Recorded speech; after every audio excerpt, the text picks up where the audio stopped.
Howdy, Michael, the Mercedes guy here, and we've got a 116 car here that the vacuum locks don't work anymore, and when we close the door and push this button down, we can hear a vacuum leak.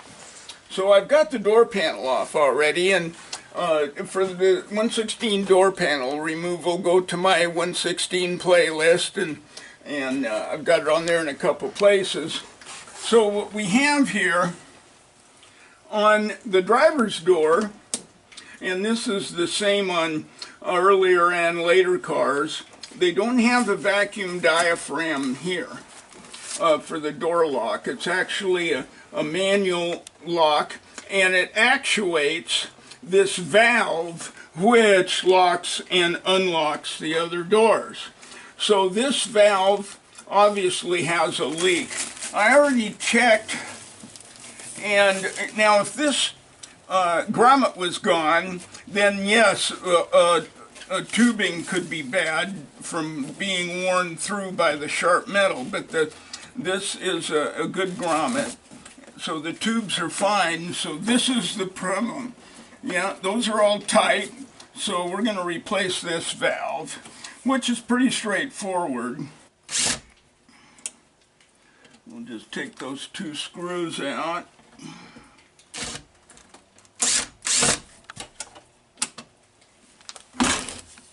Then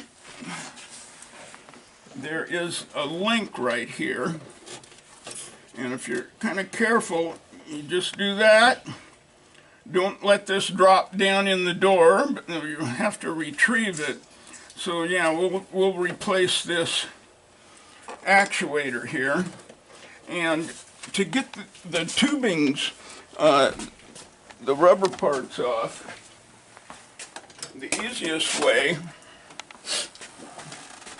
to get these hoses off, rather than pulling, which essentially is like one of those Chinese trick things that traps your fingers, you push.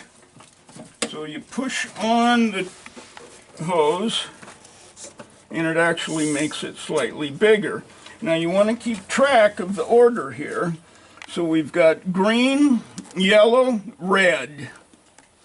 Okay, so I've got a good one from a parts car I'm going to install here. So it's just assembly is opposite of disassembly.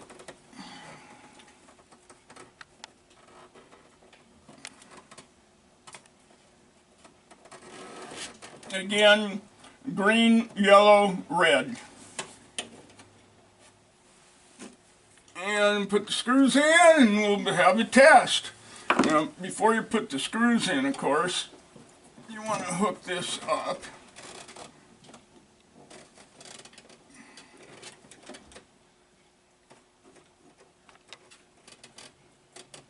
There we go.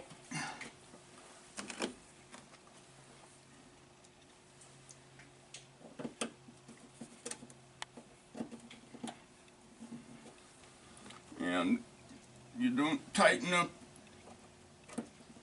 screws until you've got them all started. Then there is an adjustment here.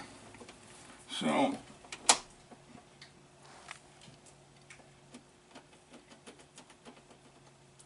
I've got the lock up, which is the plunger, all the way out, and about right there takes care of the play. So that's where we'll tighten her up. And of course we're going to test this with the door panel off in case there's any problems. Alrighty. Okay, so we're installed, and to test with the door open, you have to manually trigger this lock. 2 clicks.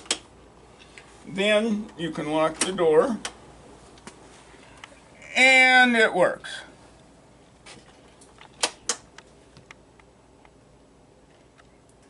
And there we go.